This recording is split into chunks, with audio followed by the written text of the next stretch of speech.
முன்னாடி சொல்கிறேன், நான் நிறைய உலகம் முழுவதும் சாட்சி சொல்லிட்டேன். ஒரு டம்ளர் கூட நாங்கள் எங்கள் வீட்டிலேருந்து எடுக்கல. ஓ, அப்படியே அங்கே சூட்கேஸோட ட்ரெஸ் மட்டும் எடுத்துகிட்டு வரீங்க. மத்தியானம் 12:30 மணிக்கு காந்திபுரம் பஸ் ஸ்டாண்ட் வந்து இறங்கும். அந்த நேரத்தில் ஊட்டியில் சரி ஐயா டிஜிஎஸ்ஐயாவுடைய 7 days குரூசைடுக்கு மேடை போடுறாங்க. ஓ, ஸோ ஃபஸ்ட்டு அப்போ தான் கேள்விப்படுறீங்களா? இல்லை அவருக்கு ஆஸ் எ கிறிஸ்டியன் கேள்விப்பட்டிருக்கேன். அதுக்கிட்டே போக முடியாதுன்னு நான் நினச்சேன். சரி. அப்போ இந்த ஐயாவுடைய அந்த மீட்டிங் பிறகு புக்கே வாங்கிட்டு வாங்கன்னு சொன்னாங்க ஏர்போர்ட்டுக்கு. நாளைக்கு பிரதர் வரமாட்டாருன்னு சொன்னாங்க. இல்லை வருவாருன்னு. எத்தனை பேர் போகிறீங்களோ அவ்வளோ காரம் எங்கள் வீட்டுக்கு வந்துடணுன்ட்டு போனாங்க. பிரதர் வரல. அப்போ நான் ஒரு குறிப்பு சொன்னேன், பிகாஸ் ஆஃப் திஸ் ரீசன் அவர் வரலன்னு. என் வீட்டிலேருந்தே ஃபோன் பண்ணி கேட்டாங்க. சரி. அது உண்மைன்னு தெரிஞ்சுட்டாங்க. செய்தி ஸ்டெல்லா தினமாக போகுது, பிரதருக்கு போகுது. ஸோ அந்த அந்த மீட்டிங்க்கு அவங்க வரல. அப்படியே அன்னைக்கு அந்த பர்டிகுலர் டே வரல. மீட்டிங் இல்லை, அந்த மீட்டிங் வீட்டுக்கு வச்சு கூட்டிகிட்டு போகிறாங்க. சரி சரி சரி. 3 பொம்பளை பிள்ளைங்க. சரி. கல்யாணமே ஆக மாட்டேங்குதியான்னு சொல்லி கூட்டிகிட்டு போனாங்க. சரி. முட்டி போட்டுமான இது எனக்கு தெரிஞ்ச மாதிரி அப்போல்லாம் இன்னும் எனக்கு நான் எப்படி ஜெபிக்க ஆரம்பித்தேன். எது எனக்கு தெரிஞ்ச மாதிரி ஜெபிக்க ஆரம்பித்தேன். ஒரு சத்தம் பார்த்து இந்த புள்ள எடுத்து தான் வருது. ஃபஸ்ட்டு அனுபவம். அது தலைப்படி அடித்து தலையெல்லாம் அவுந்துக்குச்சு. அது ஆயின்னு கத்திட்டு ரவுண்டு கட்ட ஆரம்பிச்சோன்னா நான் பேகு பைபிளெல்லாம் அங்கேயே வச்சுட்டு வீட்டுக்கு வெளியில் போய் நின்றுட்டேன். ஃபஸ்ட்டே அதை பார்க்குறீங்க? எனக்கு நான் இப்படி ஜெயிச்சா பேய் ஓடுன்னு எனக்கு அன்றைக்கி தான் தெரியுது. அப்போ தான் தெரியுது எனக்கு. சரி சரி சரி. எனக்கு எப்படி ஓட்டணும்னு தெரியுது. அடுத்த வாரம் என்ன சொன்னேன், நான் பயந்துட்டேன். ஆக்சுவலி சொல்லணும்னா ஹவு டு ஓவர் கம். எனக்கு முதல் வாழ்க்கையில் பைபிளை போட்டு எல்லாம் வெளியில் ஓடி வந்துட்டேன். எனக்கு பெரிய நீதிபதியாக இருந்தவர். ஒரு கேன்சர் 30 days ஏதோ இறந்துருவாருன்னு சொல்கிறாங்க. நான் அப்போ சிங்கப்பூர் இருந்தேன், கேள்விப்பட்டேன், போனேன். சரி. ஆண்டவருடைய வழிநடத்தின்படி 15 times ஜெபம் பண்ணேன். சரி. லெட்டர் பேரில் எழுதி கொடுத்தேன், 4 வருஷம் உயிரோடு இருப்பீங்கன்னு. அப்படியே பார்த்தாரு, உயிரோடு இல்லைன்னா கேஸ் போட்டுங்கன்னு.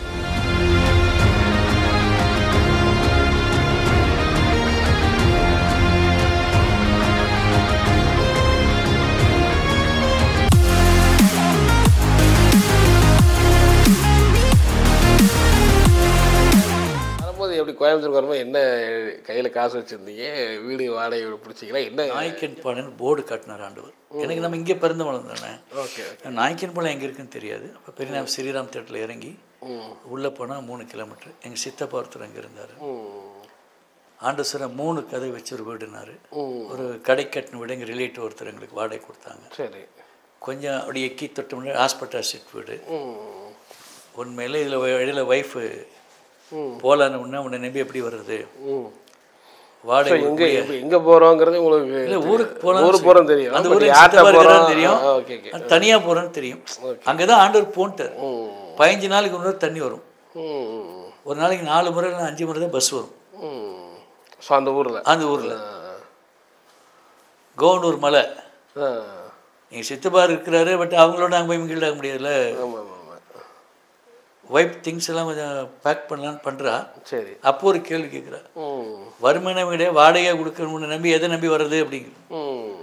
அப்போ ஆண்டவர் சொன்னார், அந்த பேக்கிங்லாம் நிறுத்திட்டு சூட்கேஸில் ட்ரெஸ் மட்டும் எடுத்துக்க, போட்டுக்க துணி மட்டும் எடுத்துட்டு கோயம்புத்தூருக்கு வாங்கினார். ஒரு கர்த்தருக்கு முன்னாடி சொல்கிறேன், நான் நிறைய உலகம் முழுவதும் சாட்சி சொல்லிட்டேன். ஒரு டம்ளர் கூட நாங்கள் எங்கள் வீட்டிலேருந்து எடுக்கல. அப்படியே சூட்கேஸோட ட்ரெஸ் மட்டும் எடுத்துகிட்டு வரீங்க. மத்தியானம் 12:30 மணிக்கு காந்திபுரம் பஸ் ஸ்டாண்ட் வந்து இறங்குறோம். இந்த கொஞ்சம் கிறிஸ்தவம் தெரியும்னு சொன்ன பார்த்தீங்களா, அதில் 2 பேர் நான் சொல்லி ஆகணும். அவங்க சிபிஎம் பிலீவர்ஸ். ஒருத்தர் வந்து ஃப்ரான்சிஸ் ராஜா. சரி. அவர் இல்லை, இன்னைக்கு கர்த்தரோடு இருக்கிறார். அவங்க அண்ணன் வால்டர், அவர் இன்னும் இருக்கிறாரு. ஓகே. அந்த ஃப்ரான்சிஸ் ராஜா அவங்க ஒய்ஃபு ஒரு கிளைமேட் கார் வச்சுருந்தாங்க. அதை வச்சுட்டு காந்திபுரம் பஸ் ஸ்டாண்ட் நின்றுட்டுருக்குறாங்க. ஸோ நீங்கள் வர்றது தெரியாது அவங்களுக்கு? தெரியாது. பட் அப்போ தான் ஒன்றும் போனெல்லாம் கிடையாதுல்ல. பிரதர் என்ன வரீங்க ஜோடியானாரு. வீடு பார்த்தேன் கோயம்புத்தூர்லண்ணே. திங்ஸு அதெல்லாம் ஒன்றும் கிடையாது, ஆண்டு வீடு தான் அந்த ஆண்டு தான் எங்களையும் வந்து சொன்னார்னு சொல்லிட்டு எங்களுக்கு அங்கே பஸ் ஸ்டாண்டு ஹோட்டல் சாப்பாடெலாம் வாங்கி கொடுத்து பேசிக் பாய் தலகானு ஒரு 2-3. அதை நீங்கள் வர்றதே அவங்களுக்கு தெரியாது. நின்றுக்கிட்டு இருக்கிறாங்க அப்படிதான் நீங்கள். ஆமாம், பேசுகிறீங்க. ஃப்ரான்சிஸ் ராஜா குடும்பத்தை பரலோகத்துக்கு போனால் மறக்க முடியாது. சிஸ்டர் இருக்கிறாங்கன்னு நினைக்கிறேன். 3 பிள்ளைகள், அனிட்டா, பெனிட்டா, ஜெனிட்டா, ரீட்டா, 4 பிள்ளைகள் நினைக்கிறேன். டாட்டான்னு கூடுவேன். ஆலய மடியில் வளர்ந்த பிள்ளை இன்றைக்கி புதுக்கோட்டையில் ஒரு பெரிய பாஸ்டுடைய மனைவியாக இருக்கிறா. அவன் அந்த ஃபேமிலி மறக்க முடியாது. அதுக்கு பிறகு அவங்க அண்ணன் எனக்கு ஃப்ரெண்ட் ஆனார். நானும் ஒரு பையன் பிரேம்ஜித் அவன் இருக்கான். அந்த கார் எடுத்துகிட்டு அப்படியே அவன் தான் எனக்கு கோயம்புத்தூர்லாம் கூட்டிகிட்டு போவான். ஸோ அது ஒரு பெரிய இல்லாமல் தான் அந்த ஊருக்கு வந்தோம். ஒரு பெரிய மிராக்கல்ல நீங்கள் எதிர்பார்க்காம இறங்கி அவங்க ஹெல்ப் பண்ணது. என் சித்தப்பாட்ட எந்த ஹெல்ப்பும் கேட்கக்கூடாதுன்னு முடிவு பண்ணிட்டோம். சரி சரி. அவர் ஏதோ ஒரு சர்ச்சுக்கு போகணும் அப்படின்னு யோசிக்கும்போது ப்ரெஸ் காலனி சிஎஸ்ஐ தான் பக்கத்தில் இருந்துச்சு. சரி. அப்புறம் நான் வர்றேன்னு தெரிஞ்சோன்னா கொஞ்சம் அப்படியே ஒருத்தர் 2 பேர் வீட்டுக்கு வந்து பார்த்தாங்க. ஒன்றுமே இல்லை எங்கிட்ட. அப்போல்லாம் ஒரு ஸ்டவ் இருந்துறீங்களா, கெரசின் ஊற்றி இப்படி மேலே செவுத்தில் மாட்டிட்டா ப்ரெஷர், அது மாதிரி ஒருத்தர் வாங்கி கொடுத்தாரு. ஒருத்தர் பாத்திரம் வாங்கி கொடுத்தாங்க. இப்படி தான் நாங்கள் மெல்ல மெல்ல ஸ்டார்ட் பண்ணோம். ஒரு 2-3 வீக்ஸ் பொறுத்து நாங்கள் அந்த ப்ரெஸ் காலனி சிஎஸ்சி சர்ச்சுக்கு போகும்போது ராஜாமணி அக்கான்னு ஒரு அக்கா, அவங்களும் வாழ்க்கையை மறக்க முடியாது. அவங்க ஹஸ்பண்ட் வேலுசாமி ப்ரெஸ் காலனில் பணியாற்றி ஓய்வு பெற்றவர். இன்றைக்கி அவர் உயிரோடு இருக்கிற அந்த அக்கா இல்லை, தம்பி நீங்கள் தான் நாய்க்கு மாதிரி புதுசாக வந்திருக்கீங்களா அப்படின்னு சொல்லி கேட்டாங்க. ஆமாக்கா. எப்படி சமைக்கிறீங்க? என்னமோ ஒரு வித்தியாசமான ஒரு ஸ்டவ் வச்சுருக்கு, ஏதோ அரைக்கிறே சார். நான் உங்களுக்கு சிலிண்டர் தரேன்னு சொன்னாங்க. சரி. நான் அது உலகம் முழுவதும் சொல்லிட்டு ஃபஸ்ட்டு அவங்க சிலிண்டர் கொடுத்தாங்க. அவங்களுக்கு சிலிண்டர் வந்துடுச்சு. அவங்க ரிலேட்டர் ஒருத்தர் ரெகுலேட்டர் கொடுத்தாங்க. இப்போ சிலிண்டர் வந்துச்சு, ரெகுலேட்டர் வந்துடுச்சு. அடுப்பு வேணும்ல, அந்த பிரான்சிஸ் ராஜா பிரதர் தான் அவங்க வீட்டில் இந்த அடுப்பு இன்னும் எங்கள் வீட்டில் இருக்காது. சரி. நீங்கள் தூக்க முடியாது, பர்னரே இவ்வளோ பெருசு இருக்கும். அப்புறம் நான் நினைக்கிறேன் ஃபஸ்ட்டு வந்து இருக்கும். ஸ்டவ் கொடுத்தாரு. ஸோ கர்த்தர் இப்படி தான் எங்களுக்கு ஸ்டார்ட் பண்ணுவோம். ஸோ ஒவ்வொன்றா ஒருத்தர் மூலமாக. அப்புறம் எப்படியோ டிஎஸ்எஸ் இங்கே பக்கத்தில் வெலிங்டன் இராணுவத்தெல்லாம் இருக்கிறதுனால அதில் யாரோ ஒரு நெட்வொர்க் எங்களுக்கு அறிமுகமானாங்க. மிலிட்ரி கேன்டீன்லேருந்து ஃபஸ்ட்டு 12 லிட்டர் குக்கர் வந்துச்சு. எதுக்கு 12 லிட்டர் 2 பேருக்குன்னு யோசித்தோம். அப்போ தான் ஆண்டவர் அது திட்டங்கள் வச்சுருக்கான்னு தெரியும். இப்படி ஒவ்வொன்றா தண்ணி கிடைக்காது. அதே போல் கோயம்புத்தூரில் பரமானந்தம்னு ஒரு ஐயா, அவர் மறக்க முடியாது, இபி ரிட்டையர்டு. அவர் இங்கே தண்ணி கிடைக்காத பிரதர் அப்படின்னு சொல்லிட்டு டெய்லி காலையில் 5-10 கிலோ கேனில் கோயம்புத்தூர் சிட்டின்னு சிறுவாணி தண்ணி வீட்டு வாசலே பஸ் நிற்கும், இறங்கி கொடுத்துட்டு அந்த பஸ்ஸில் ஏறி போயிடுவாங்க. இது எல்லாமே உங்களுக்கு சும்மா இலவசமாக எல்லாம் அப்படியே அவங்களே கொடுத்து பண்ணது தான். ஆண்டவர் சொல்லி அவங்க செஞ்சது தான் இல்லை. அதாவதுங்க, எனக்கு அழுகிறது கண்ணீர் ஸ்டாக் இல்லை. பிலிப்பியர் 4:19 சொல்லுது, my God shall supply all your needs according to his riches and glory. Sir நீங்கள் இப்போ எங்கள் அந்த காலம் எங்கள் வீட்டு வந்து சும்மா இருக்கு, நீங்கள் பஸ்ஸுக்கு வெயிட் பண்ணுவீங்களா, 1/2 கிலோ சர்க்கரை வாங்கிட்டு போமா, பேசுவார் ஆண்டவர், வாங்கிட்டு வருவாங்க. ஒருத்தர் டீத்தூள் வாங்கிட்டு வருவாங்க, ஒருத்தர் அரிசி வாங்கிட்டு வருவாங்க, ஒருத்தர் தோரம்பருப்பு வாங்கிட்டு வருவாங்க. She is feeding us. இப்போ நீங்கள் பார்க்குற இந்த வீட்டில் நாங்கள் இப்போ என் ட்ரெஸ் வைக்கிறதுக்கு எனக்கு 1 2 3 பீரோ இருக்குது. ட்ரெஸ் வைக்க இடம் இல்லை. ஒவ்வொரு வருஷமும் நான் பேண்ட்ஸ் பொறுத்த வரைக்கும் ஆண்டவருக்கு ரேமண்ட்ஸ் தான் கொடுக்குறாரு. சரி. வருஷம் 30-40 பேண்ட் என் சைஸில் யாருக்கும் கொடுத்துட்டே இருக்கிறோம். மறுபடியும் எங்கேருந்து வந்துகிட்டே இருக்கும். முந்தையெல்லாம் ட்ரெஸ் எடுத்து கொடுப்பாங்க, தையல் கூலியோடு கொடுத்துட்றாங்க. ஏன்னா எனக்கு ரெடிமேட் செட் ஆகுறது இல்லை. இல்லைன்னா அதையும் வாங்கி கொடுத்துருவாங்க. அப்புறம் அதை வாங்கி காலை வெட்டணும், கையை வெட்டணுங்கிறதுனால. ஸோ ஆண்டவர் என்னுடைய லைஃப்பை பொறுத்த வரைக்கும் ஒரு உயிருள்ள தெய்வம்னா உயிருள்ள தெய்வம் தான். மற்ற யாருக்கு சொல்வார், கவலைப்படுவது அஞ்ஞானிப்பா. அதில் 2 வார்த்தை வரும், அவிஸ்வாசி, அஞ்ஞானி. இவைகளெல்லாம் அஞ்ஞானிகள் நாடி தேடுகிறார்கள். நான் 36 வருஷம் முடிஞ்சு போச்சு. ஏன்னா ஜெபிக்கிறவங்க யார் வர்றாங்க? அவங்கள மாதிரி ஏசுனார் பார்க்கணும் வராங்களா? பரலூர் ராஜ்யத்துக்கு போகணும் வராங்களா? இல்லை ஐயா அந்த வரங்களை எப்படி பெற்றோர் கேட்க வர்றாங்களா? நான் சொல்லிக் கொடுக்க ஆசையாக நிறைய பேர் வருவாங்க. ஐயா நான் உங்களோட இருந்து சில கற்றுக்கிறேம்மா. ஒரு 3 நாள் பாசிங் பண்ணால் ஓடி போயிடுவான். கூப்பிட்டு உட்கார வச்சு 2 நாள் பேசவே மாட்டேன். என்னங்க பேசாமே இருக்கிறீங்க? இருக்க முடிஞ்சா இரு, முதல்ல சீசத்துவத்தை கற்றுக்கோங்க. ஓடிடுவாங்க. நானே செல்ஃப் ட்ரைவ் பண்ணுவேன்.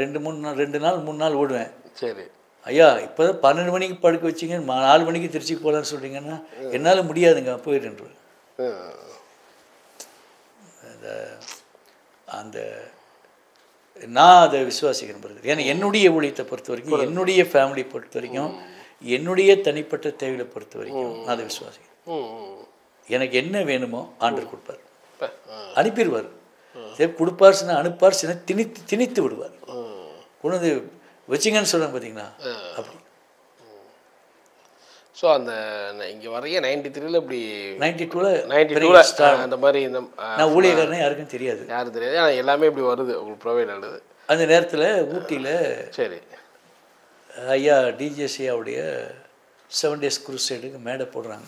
ஓ ஸோ ஃபஸ்ட்டு அப்போ தான் கேள்விப்படுறீங்களா இல்லை? அவருக்கு ஏஸ் எ கிறிஸ்டியன் கேள்விப்பட்டிருக்கேன்.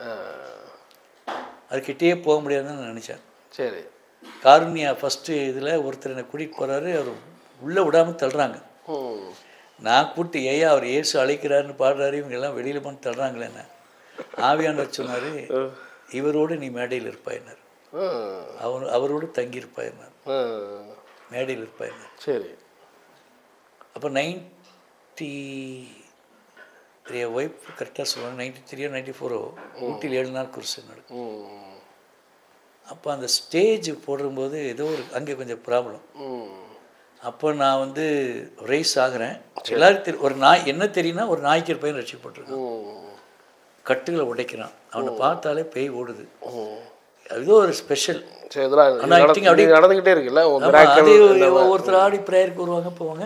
ஆனால் ஊழியக்காரர் யாருன்னு நான் ஊழியக்காரன்னு யாருக்கு தெரியாது. சரி சரி. அப்போது நீலகிரி மலையில் ஒரு மிகப்பெரிய அந்த ஒரு பிஸ்னஸ் ஃபேமிலி தான் ஆர்கனைஸ் பண்ணுறாங்க. அவங்க மகனும் இன்னொரு இயேசு வைக்கிற ஒரு சகோதரரும் தேடி வர்றாங்க. பிரதர் இப்படி ஒரு இது இருக்குது, நீங்கள் டெய்லி வந்து ஜெபிக்க வர முடியுமான்னு கேட்டாங்க. நைட்டு தான் எனக்கு டைம் இருந்தது. நைட் 10 மணிக்கு ஊட்டிக்கு போவோம், ஒரு டீமாக ஜெயிப்போம், காலையில் நெருங்கி வந்து விட்டுருவாங்க. Okay okay. அப்புறம் பிரதர் வராரு, ஏர்போர்ட்டுக்கு நீ ஒரு பொக்கே வாங்கிட்டு வா, இன்ட்ரடக்ஷன் பண்ணுறோம் நாங்கள். நான் கேட்டுட்டேன். அப்போ தான் முதல் 10,000 கட்டி எங்கள் வீட்டுக்கு ஃபோன் வைக்கிறேன். அப்போ ஓஐடி ஃபோன். ஏன்னா நான் எங்கே போனாலும் எங்கள் புக்கு அடிக்க ஆரம்பிச்சேன்னா நான் எப்போ இருப்பேன்னு தெரியாமல் மக்கள் அல்லாடிக்கிட்டே இருந்தாங்க. நான் பெரும்பாலும் யாராவது கூட்டிகிட்டு போயிடுவாங்களா. அப்போ ஒருத்தர் ஒரு ஊழியக்காரர் சொன்னால் ஏதாவது ஒரு நாள் ஊரில் இருந்து பழகினார். அப்போ சரி செகண்ட் சாட்டர்டே இருக்கலாம், எப்படி மக்களுக்கு தெரியும், சின்ன ஒரு ட்ராக்ஸ் மாதிரி போட்டு ஒரு செய்தி எழுதி ஒரு 2வது சனிக்கிழமை எங்கேயும் போக மாட்டேன், வீட்டில் தான் இருப்பேன், அட்ரஸ் ஃபோன் நம்பர்லாம் போட்டு. அப்புறம் லேண்ட்லைன் தான் மொபைல். Okay okay. அப்படிதான் செகண்ட் சாட்டர்டே நான் ஊர்லேருந்து பழக ஆரம்பிச்சேன். சரி சரி. அப்படி சூழ்நிலைகள் யாருன்னு எங்கள் உள்ள இருக்கிறவனுக்கு நான் ஊழியக்காரன்னு தெரியாது. இப்போ தாராவத் வந்து ஒரு பையனை பிசாசு பிடிச்சனா கூப்பிட்டு வராங்க. வீட்டில் இறங்குறாங்க. வீட்டுக்குள்ளே இறங்குன ஏவன்னு ஒரு ஏப்பம் விட்டான். வீடு பூரா பாலிடால் ஸ்மெல்லு. பாலிடால்னு ஒரு மருந்து அந்த காலத்தில் ஒரே நாத்தம். எனக்கு என்ன நாத்தம், ஐயா பையன் சூசைட் பண்ணி செத்து போயிட்டான், சர்ச்சில் போய் கம்யூனி எடுத்து வந்தான், இறந்துட்டான், இவனுக்கு அடுத்த பையனுக்கு இப்படி ஆகுது அப்படி. அவர் ஜெபிக்காருங்க, அவனுக்குள்ள ஒரு ஆவி வெளிய ஆரம்பிச்சது.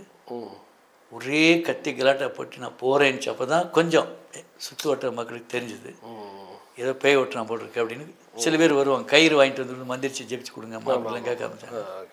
அப்போ இந்த ஐயாவுடைய அந்த வீட்டுக்கு பிறகு பொக்கே வாங்கிட்டு வாங்கன்னு சொன்னாங்க ஏர்போர்ட்டுக்கு. நாளைக்கு பிரதர் வரமாட்டாருன்னு சொன்னாங்க. இல்லை வருவாருன்னு.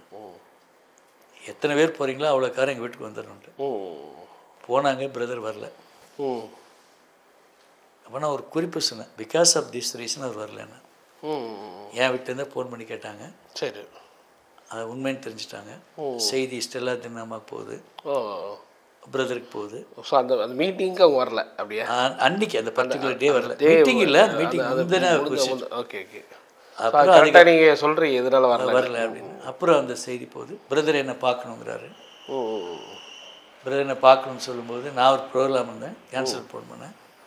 எனக்கு கொடுத்த ஆர்டர் என்னன்னா, பிரதர் சொன்னது அப்போ மழைக்காலம், முதல்ல பிரதரை கொண்டு போய் மேடையில் உட்கார வச்சிடும், எல்லோரும் போனதுக்கப்புறம் ரொம்ப கூப்பிட்டு போயிருங்கன்னு சொல்லுவார். ஸோ அந்த மீட்டிங்க்கு அவங்க உங்களை என்னை இன்வைட் பண்ணுறாங்க. இன்வைட் பண்ணி அந்த ஸ்டேஜில் ஓகே நான் போய் உட்கார்ந்தேன். மழை நின்றுடும்.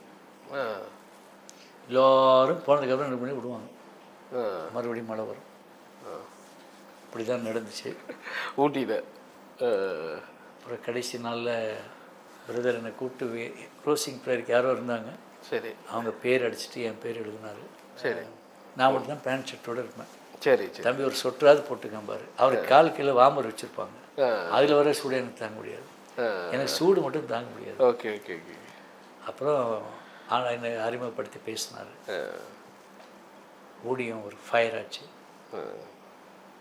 ரொம்ப வெளியில் தெரியாமல் முதல்ல எனக்கு மேடையில் போய் ஒன்றுமே, ஏன்னா 2 லட்சம் ஜனங்க, எல்லா வீடியோ கேமரா என் பக்கம் திரும்புது, ஏகப்பட்ட கேமரா, பேச வாயே வரல. அவர் அங்கேருந்து இப்படின்னாரு, என்ன பேசினார், என்ன செய்யணும் எனக்கு தெரியாது, மறக்க முடியாது. அப்போ அந்த கர்த்தருடைய வார்த்தை நிறைவேறிச்சு. அப்புறம் ஐயா மறிக்கிற வரையில் எப்போ கோயம்புத்தூர் இருந்தாங்க அழைப்பு வரும், நாங்கள் போவோம் ஜெபம் பண்ணுவோம். அவரோட இருந்த அனுபவங்கள் ஒரு அம்மா ஜெபத்தை ஆண்டவர் கேட்குறதே இல்லைங்க. அவர் தலைக்க வச்சோன்னேன், இந்த டேட் இந்த டயத்துக்கு நீ பேச நான் கேட்கலன்னு நினைக்கிறியா, இந்த டயத்துக்கு நீங்கள் நான் கேட்கல அப்படி சொல்லும்போது எனக்கு ரொம்ப ஆச்சரியமாக இருந்துச்சு. அப்போது ஆண்டவர் சொன்னார் இந்த மாதிரி, அப்போ எப்படி தம்பி நீ வரமாட்டேன்னு, நான் வரமாட்டேன்னு சொன்னேன்னாரு. நான் எதையுமே எனக்கு ஆவியான சொல்லுற, நான் ஒரு வசந்த வாசத்தை கிளைம் பண்ணுப்பார். நான் வந்து கொலேசியர் 2:5 வாசிக்கிறேன். சரீரத்தின்படி தூரமாக இருந்தாலும், கொலேசியர் 2:5. வியூவர்ஸ் கூட இதெல்லாம் இப்படி கேட்டு கிளைம் பண்ணணுங்க என்னுடைய ஆசை. சரீரத்தின்படி நான் தூரமாக இருந்தாலும் ஆவியின்படி உங்களோடு இருந்து உங்கள் ஒழுங்கையும் கிறிஸ்துவின் மீது உள்ள ஒரு விசுவாசத்தின் உறுதியும் பார்த்து சந்தோஷப்படுகிறேன்னு சொன்னார். பிலிப்பு எத்தியோப்பியா பொக்கிஷாலை மந்திரி ஞானஸ்நானம் கொடுத்தவனே ஆவியானவர் அப்புறம் அவனை காணாமல் ஆவியானவர் இன்னொரு உலகம் போய் இறக்கி விட்டார். எலியா மினிஸ்டர் நான் வந்துட்டேன்னு போய் சொல்லணும்னு நான் போய் சொல்லுவேன், ஆவியானவர் எங்கேயாவது தூக்கிட்டு போயிட்டா அப்புறம் நான் இப்படி போய் இங்கேருந்து வேற எங்கேயாவது தூக்கிட்டு போயிட்டேன்னு. அப்போது ஆவியானவர் இதை எக்ஸ்பீரியன்ஸ் கேட்க ஆரம்பித்தேன். அந்த கிஃப்ட் எனக்கு கர்த்தர் கொடுத்தார். ஒரு முறை அமெரிக்காவில் ஒரு ஃபேமிலி, அந்த ஃபேமிலியில் 3 பையன் ஒரு பொண்ணு. அந்த பொண்ணுக்கு ஒரு நாளைக்கு 8 முறை 10 முறை ஃபிட்ஸ் வரும். அவரே ஒரு மினிஸ்ட்ரி ரிலேட்டட், எங்கேயும் க்யூர் ஆகலை. ஒரு காலேஜில் உமன்ஸ் காலேஜில் குறிப்பிட்ட ஊரில் இதெல்லாம் ஐயா கிட்ட கற்றுக்கிட்டது. ஏன்னா நம்ம ஊரையும் அவங்க பேரையும் சொல்லும்போது அவங்களுக்கு அது பிடிக்கலன்னா இல்லைன்றவாங்க. ஐயா டிஜே சங்கில் சொல்லிட்டு அவர் தான். எப்படி நீங்கள் ஒரு திரைப்பட உலகம்னா சிவாஜியை சொல்லாமல் நடிப்பு இல்லைங்கிறாங்க. டிஜிஎஸ் ஐயா பேரை சொல்லாத மினிஸ்டர்ஸ் இருக்க மாட்டாங்க. ஏன்னா அவர் ஜீவானந்த ஐயாலாம், அவர் அப்புறம் நம்ம ஜான் பிரபாகரா ஒரு ஐயா கேள்விப்பட்டிருக்காங்க. அந்த மாதிரி நிறைய பரிசுத்தவான்கள் இந்தியாவில் இருக்கிறாங்க. நான் சாட்சி சொல்லும்போது அமெரிக்கா, ஜெர்மனி, ஜப்பான் எடுக்க மாட்டேன். நம்ம ஊரில் மேகம் போட்டு திரளான சாட்சிகள்.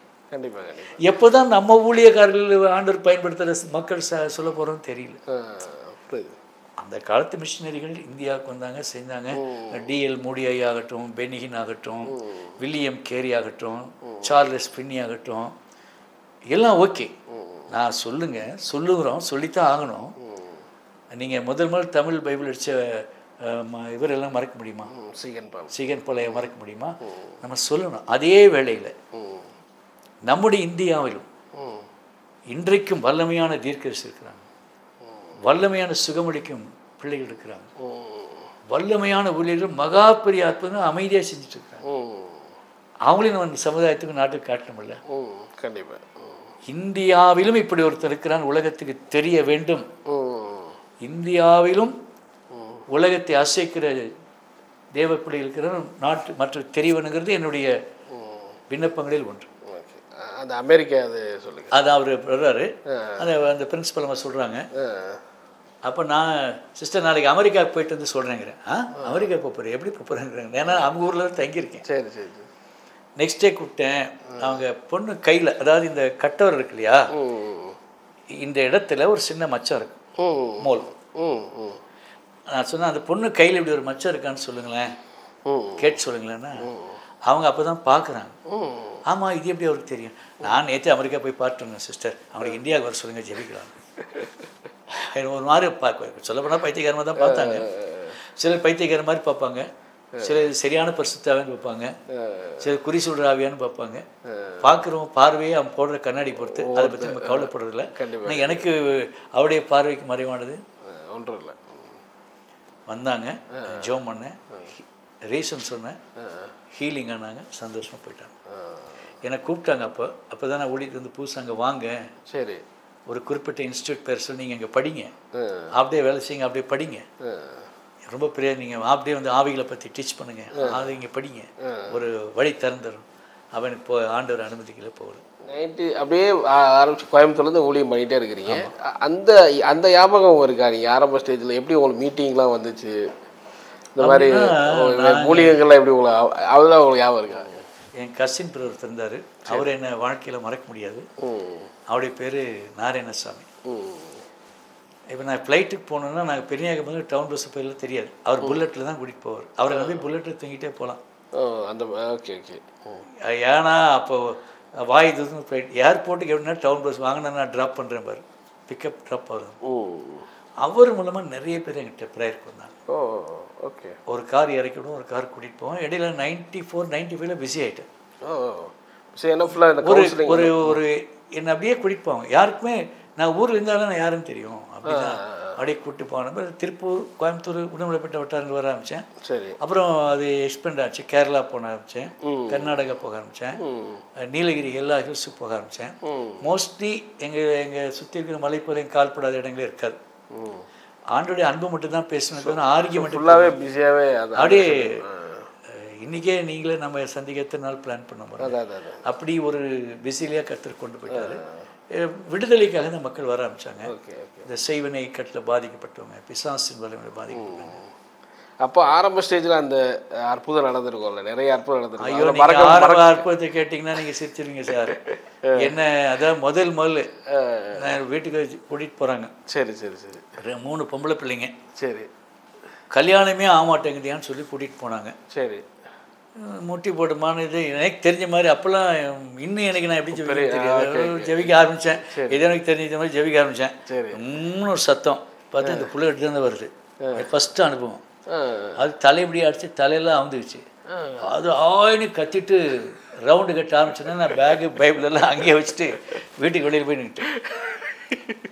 ஃபஸ்ட்டே அதை பார்க்குறீங்க? எனக்கு நான் அப்படி ஜெயிச்சா பேய் ஓடுன்னு எனக்கு அன்றைக்கி தான் தெரியுது. அப்போ தான் தெரியுது எனக்கு. சரி சரி. எனக்கு எப்படி ஓட்டணும் தெரியுது. அடுத்த வாரம் என்ன சொன்ன நான் பயந்துட்டேன். ஆக்சுவலி உண்மையை சொல்லணும்னா ஹவு டு ஓவர் கம். எனக்கு முதல் வாழ்க்கையில் பைபிளை போட்டு எல்லாம் வெளியில் ஓடி வந்துட்டேன். எனக்கு I don't know how can. சரி. அவர் என்னையா பாதியோ மீதியோ நீ பேக்கை தூக்கிட்டு வாங்குறேன். மக்கள் விட மாட்டேங்கிறேன். ஐயா அவர் கூப்பிட்டீங்க. நான் உண்மையை சொல்கிறேன் பிரதர். அன்றைக்கி உள்ளே போகல. அது பாத்தியம் வரமாட்டான் போட்டுக்குன்னு அதுவே ஆடி ஓஞ்சி கீழே விழுந்துருச்சு. ஏதோ காணிக்க ஒன்றும் வேண்டாம் உடனே சொல்லிட்டு அவரை கூட்டிகிட்டு பஸ் ஏறி பெரியநாயக்கம்பாளையம் போயிட்டேன்.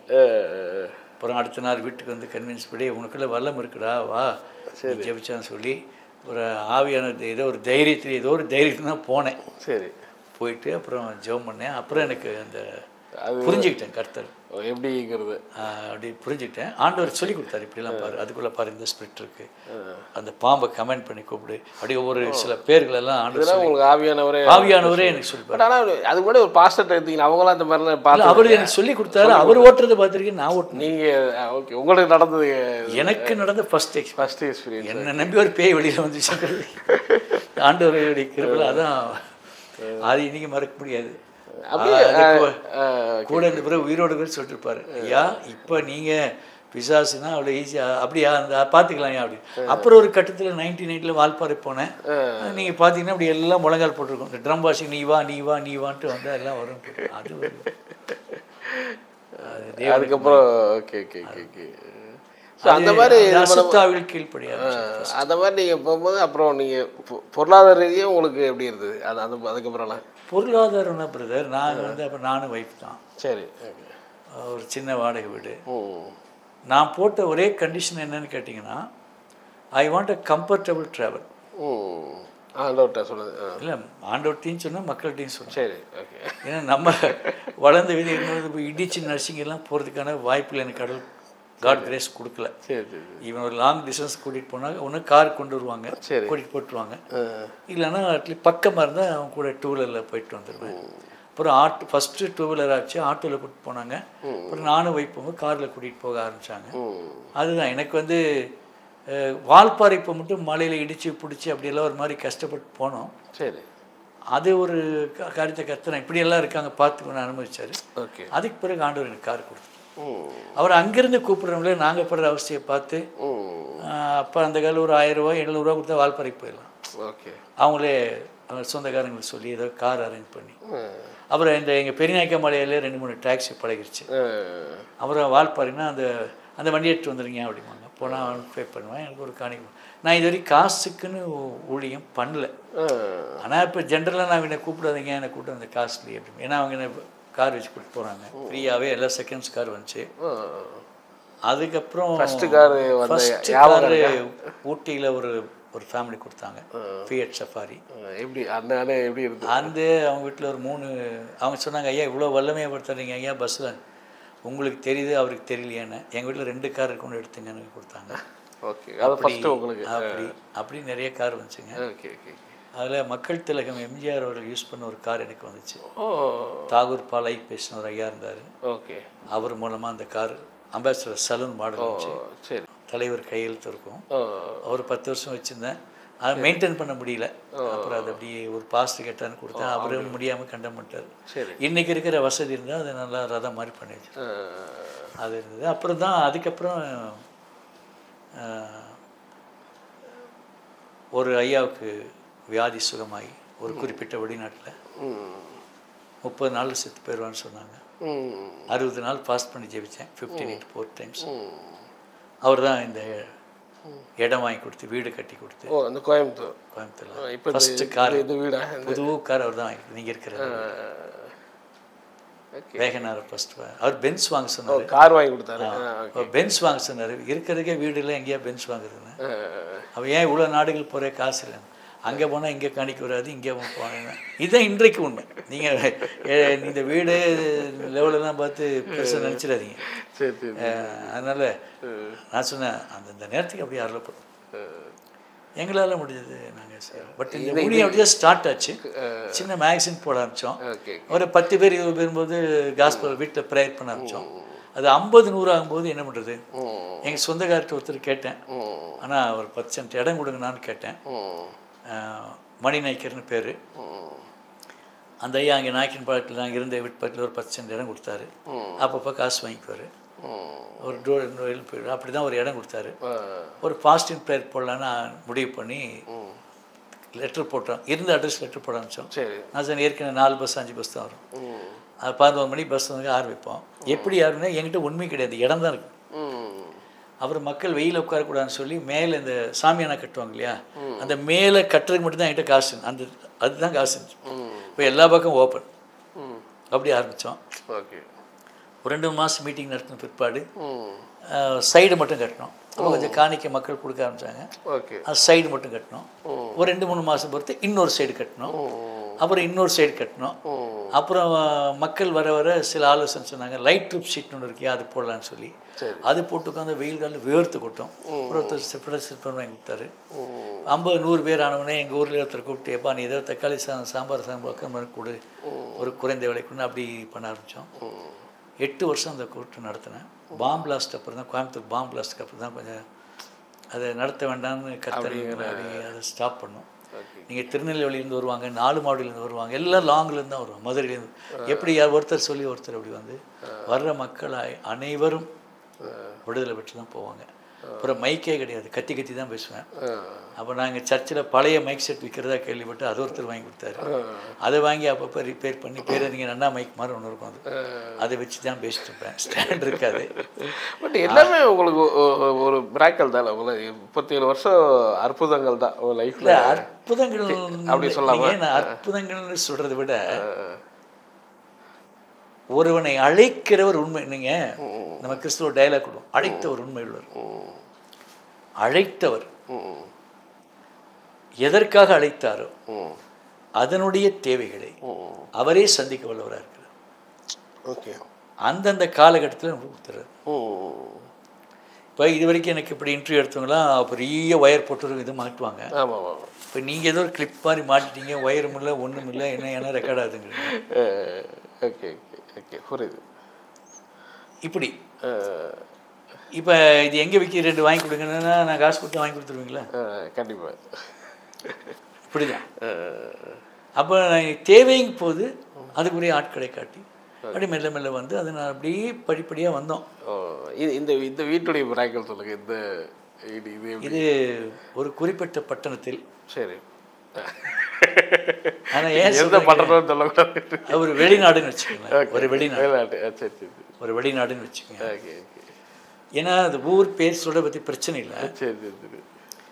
இன்றைக்கி இருக்கிற அவங்க ஜெனரேஷனோ அல்லது வந்து அந்த ஐயா கட்டி கொடுத்து என் பேரே வெளியில் வரக்கூடாதுன்னு சொல்லி தான் ப்ராமிஸ் பண்ணேன். சரி. அதனால் இல்லை ஒரு பெரிய நீதிபதியாக இருந்தவர் ஒரு கேன்சர் 30 டேஸில் ஏதோ இறந்துருவார்னு சொல்கிறாங்க. நான் அப்போ சிங்கப்பூர் இருந்தேன், கேள்விப்பட்டேன், போனேன். சரி. ஆண்டவருடைய வழிநடத்தின்படி 15 டைம்ஸ் ஜெபம் பண்ணேன். சரி. லெட்டர் பேரில் எழுதி கொடுத்தேன் 4 வருஷம் உயிரோடு இருப்பீங்கன்னு. அப்படியே பார்த்தாரு, உயிரோடு இல்லைன்னா கேஸ் போட்டுங்கன்னு. 4 வருஷம் 2 நாள் உயிரோடு இருந்தார். நீங்கள் அவர் படத்தை எங்கள் வீட்டில் மாட்டி வச்சுருக்கோம். அந்த ஒன் ஆஃப் த இன்ஸ்ட்ருமெண்ட். சரி சரி. அதான் நான் சொல்கிறேன். எங்கள் ஒய்ஃப் கேட்பாங்க, எவ்வளோ பேருக்கு ஜெயிச்சு வீடு கிடைக்குது, நம்ம இந்த வாடகை வீட்டிலேயே கஷ்டப்படுறோமே, நீ வீட்டுக்காக ஜெபிக்கணும். நான் சொன்னேம்மா அது ஏற்ற வழியில் தருவார். ஒன்றும் இல்லாமல் வந்தோம், ஒரு சைக்கிள் வாங்கினோம், ஒரு டிவி ஸ்விஃப்ட் வாங்கினோம், பஜாஜ் சேட்டக் வந்துச்சு, அதுக்கப்புறம் இலவசமாக கார்கள் வந்துச்சு. அப்படி அப்படி அப்படியே போய் நல்லா காஸ்ட்லி காரில் போக ஆரம்பிச்சிட்டோம். இந்த ஏரில் வர்ற ஸ்டவ் வச்சவங்க கேஸுக்கு வந்தோம். இன்னைக்கு ஏசி ரூமில் உட்காந்துருக்கோம். இவ்வளோ பண்ணுற ஆண்டவர் அவருக்கு வேற்றவள். நாங்கள் நினச்சது அப்படி ஏறினோம்னா left side kitchen, right side bedroom, நடுவில் சின்ன ஹால் தான் போகணும்னு நினச்சோம். எங்கள் வீடு நீங்கள் பார்க்குறீங்க. ஒருத்தர் கட்டி கொடுத்தார். அவர் ஒரு பெரும் அமௌண்ட் என் அக்கௌண்ட்டில் ஓப்பன் தான் அனுப்பி சரி கட்டி கொடுத்தார். கிஃப்ட் டேக்ஸோட கட்டிடுறார், அவ்வளோதான். கர்த்தர் கொடுத்தார், அவரே கொடுத்தார். நான் இல்லைன்னு சொல்ல மாட்டேன். ஆனால் வீடு எவ்வளோ பெருசாக இருக்குது. கேன்சர் இதாக கேன்சர் சுகமாக, கேன்சரும் சுகமாக 4 வருஷம் உயிரோடு இருந்தார். ஸோ அவர் உங்களுக்கு இது மாதிரி வீடை தவிர ஒரு பாட்டு ஆடியோ ஒரு நான் ஒரு சிங்கர் நோனோ வீடு தான். வீடை தவிர ₹1 எதுவும் செலவு பண்ணக்கூடாது. அப்போ அவர் சொன்னால், நீ முன்ன கடவுள் ஆசிரிக்கும் போது நீ ஒரு 3 பேருக்கு வீடு கட்டி கொடு, 4 பேருக்கு கார் வாங்கி கொடு, ஒரு 4 பேருக்கு பைக் வாங்கி கொடுனாரு. அந்த நேரத்துக்காக காத்திருக்கிறேன், வருமானம் நிச்சயம் செய்யும். ஸோ சென்னையிலேயே ஒரு அந்த மாதிரி மிராக்கள் தானே. இங்கே ஒரு கோயம்புத்தூரில் வீடு, சென்னையிலேயே ஒரு கர்த்தர். இல்லை, நான் போகிறவனெல்லாம் மிராக்கிள்ஸ் தான். இது எப்படி கேட்டிங்கன்னா, எங்கள் ஊழியத்து பேர் பெதஸ்தா குட் நியூஸ் மினிஸ்ட்ரி. பெதஸ்தாக்கு இந்த பேஷண்ட்டு எவ்வளோ நாள், எத்தனை வருஷம் தான்? 38 இயர்ஸ். 38 இயர்ஸ். ஆமாம். அவன் கூப்பிட்டான இயேசுநாதரை கூப்பிடலையே. இயேசுநாதர் இன்ட்ரடக்ஷன் பண்ணிட்டாரா? பண்ணலையே. அவராக வழியே போனார். ஏய் சுகமானுமான்னு கேட்டார். தண்ணி ஊற்றி கொடுத்துருக்க ஆள் இல்லை. நான் என்ன தெரியல பேசுகிறது இயேசு. சரி சரி படுக்கிறது போன்ட்டார். அப்புறம் கோயிலில் போய் நீ பாவம் பண்ணாதேனார். எங்கள் மூலம் நன்மை பெற்ற மக்கள். அப்படி சென்னையில் ஒரு ஃபேமிலி அறிமுகமாச்சு. நாங்கள் ஏற்கனவே சென்னையில் படித்ததுனால கிறிஸ்துவன் ஆகிட்டேன்னா அப்படி அரைகுறையாக கூப்பிடுவாங்க. சென்னையில் நிறைய இடங்களுக்கு ஆண்டவர் கூப்பிட்டு போனார். ஒருத்தர் குறிப்பாக வந்து புருஷவத்தில் ஒரு ஐயா இருந்தார். அவங்க டாக்டர் இங்கே இருந்தாங்க. அவங்க வயிற்றில் ஒரு கட்டி ஆப்ரேஷன் பண்ணோம். ஆப்ரேஷன் பண்ண ஹெல்த் இல்லை, பண்ணலன்னா வெடிச்சிடும், வெடிச்சா கஷ்டம். இந்த சூழ்நிலை மகளுக்காக அப்பா ஜெபிக்கிறாரு. எங்களுக்கு அந்த ஃபேமிலி தெரியாது. அப்போது அவருடைய வாய்ஸ், அவர் ஜெபம் பண்ணும்போது டிஎம்எஸ் கிட்ட கூட்டிகிட்டு போ, டிஎம்எஸ் கிட்ட கூட்டிகிட்டு போ, டிஎம்எஸ் 3 முறை அவங்க மதர் பேசுகிற மாதிரி வாய்ஸ் கேட்டிருக்கு.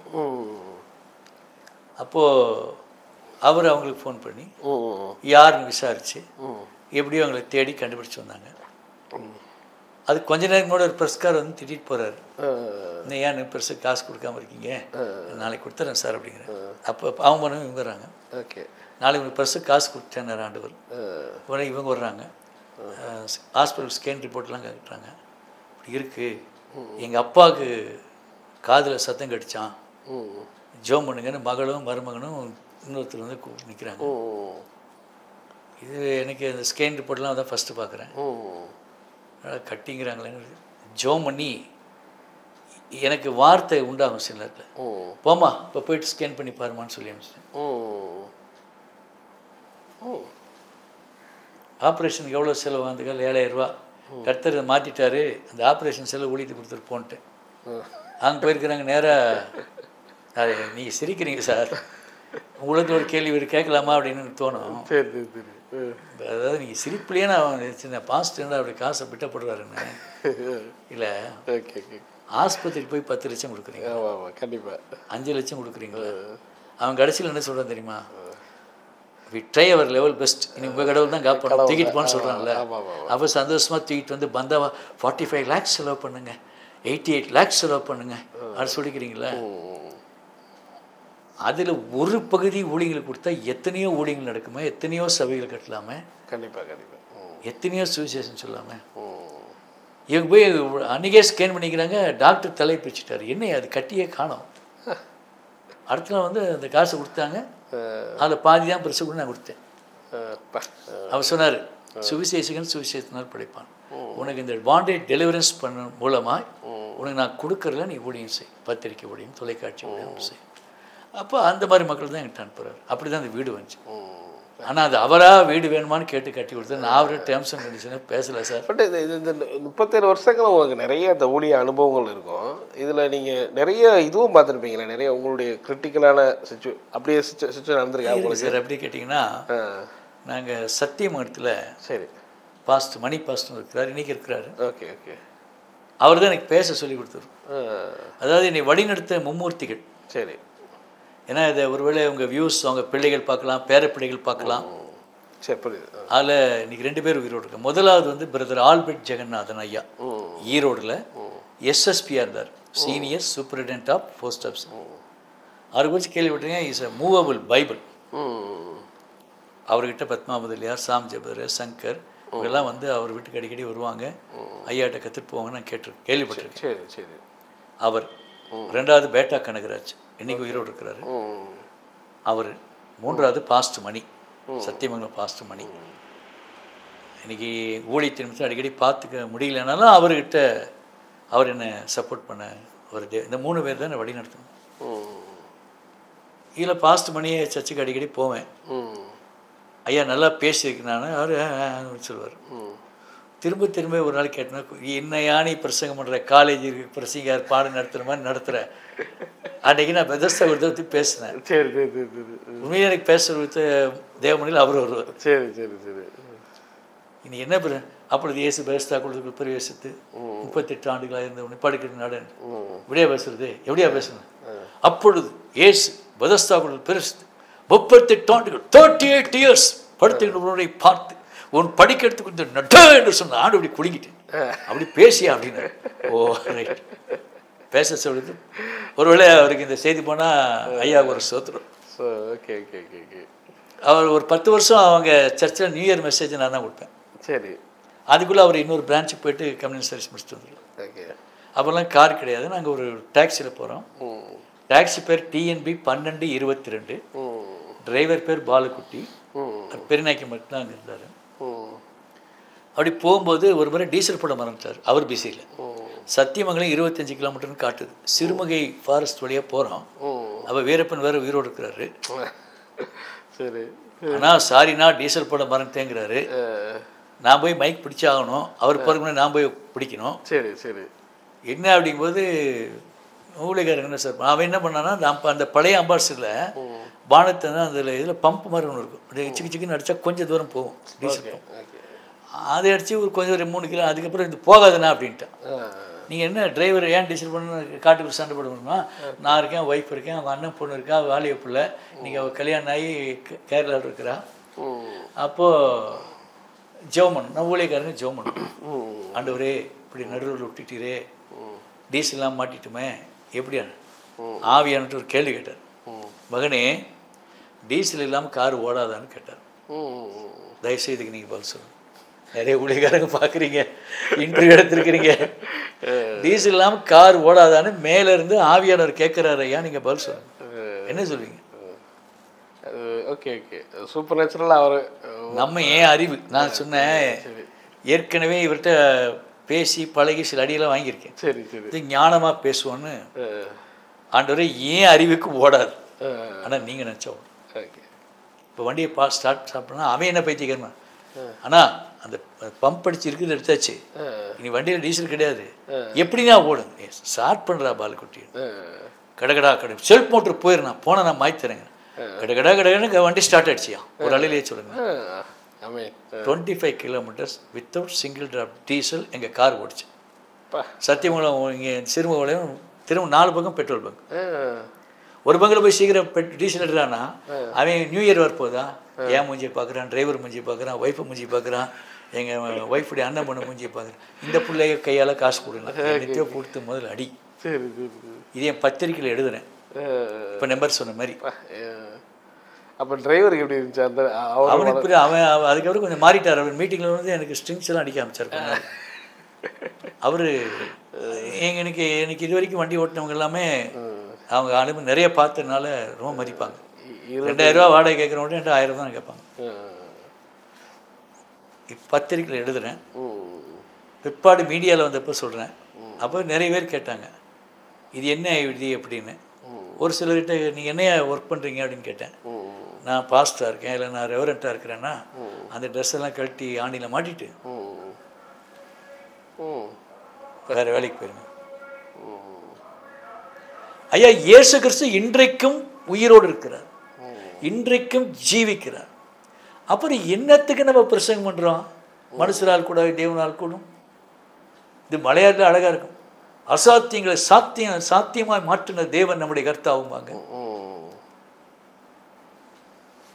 உன் தேவனால் எல்லாம் ஆகுன்னா ஏன் அந்த டாக்ஸி ஓடிச்சிங்க 25 kilometers. பெரிய ஆனால் இது மாதிரி நிறைய மிராக்கள் தான் உங்கள் லைஃப்பில் அப்படியே என் வாழ்க்கையே மிராக்கள் தான். நீங்கள் நம்புறீங்களா இவ்வளோ பெரிய வீடு ஒருத்தர் கட்டி கொடுத்தாங்கன்னு? நம்ம இந்தியாவில் ஒரு சைக்கிள் டயர் கூட கொடுக்காத மக்கள் இருக்கிறாங்க. ஆமாம். பட் 27 கண்ட்ரி போயிருக்கீங்க. ஆமாம், அது எல்லாம் டெலிவரன்ஸ் மினிஸ்ட் தான். யாராவது இப்படி கேள்விப்பட்டு போவாங்க, அந்த இதை முடிப்பேன் வந்துடுவேன். சபைகளை பேசுனது அந்த வாய்ப்பு கிடைக்கும்போது சண்டே இருந்த மணி பேசுவேன். கேட்பாங்க எங்கள் வீட்டில் இப்படி பிள்ளைக்கு வியாதியே மாற மாட்டேங்குது, பேர் வாங்கி ஜெபம் பண்ணுவேன். அவையான்ட்டு கேட்பேன். போன்னு சொன்னால் டேட் கொடுப்பேன். ஐயா உங்களுக்கு என்ன செய்யணும் அப்படின்னு சொல்லி கேட்பாங்க. ஏன் நீங்கள் வந்தால் என்ன செய்யணும்? விசா வாங்கி கொடுமா, டிக்கெட் போட்டு கொடு, பிக்கப் ட்ராப் பண்ணு, அப்புறம் இங்கேயா அப்படிவாங்க. 15 days டேட் கொடுக்குறேன்னு வச்சுங்களேன். ஒரு மாதத்துக்கு எனக்கு இந்த ஊழியத்துக்கு கூட தேவைப்படுது, நீ கொடுத்தா தான் வருவேன்னு சொல்ல, பட் தெரிஞ்சுங்க அப்படின்றேன். எனக்கு ஒரு இப்போ உங்களோட பேசும்போது 3.5 lakhs எனக்கு தேவை. பத்திரிக்கை விடுங்க, தொலைக்காட்சி விடுங்க, ஜென்ரலாக எல்லாமே ஊழியர்கள் சப்போர்ட் பண்ணுறது இன்க்ளூடிங். Okay okay. அப்போ அவங்க உடனே இப்போ நான் நினைக்கிறதுக்கு மேலேயே அக்கௌண்ட்டில் போட்டுருவாங்க. சில மக்கள் என்ன பண்ணுவாங்கன்னா, ஐயா நீங்கள் எல்லாம் செட்டில் பண்ணி நிம்மதியாக வந்து ஜெபம் பண்ணுங்கன்றாங்க. மோஸ்ட்லி 3rd 4th தான் கொடுப்பேன். நான் அப்படி இல்லை, மக்கள் அப்படி. பட் இவ்வளோ இது நடக்கும்போது நீங்கள் அந்த இதுலேயும் வரும்போது இப்போ நீங்கள் பொருளாதாரத்தையும் நிறைய பிராக்கள் பார்க்குறீங்க. பட் பொருளாதாரம் சார், பொருளாதாரம் இப்போ உங்கள்கிட்ட பேசும்போது என் பேங்க்கில் ஒரு 10,000 தான் இருக்கும். புரியுது. அவ்வளோ காசு இருக்காது. பட் ஆனால் என்னைக்காவது யோசிச்சிருக்கீங்களா நம்ம நிறைய இருந்தால் நல்லாயிருக்கும், ஏன் ஆண்டவர் தர மாட்டேங்கார் அப்படிலாம் யோசிச்சு? யோசிச்சு இல்லை, ஆண்டு மேலே சந்தேகம் தானே யோசிக்கிறேன்.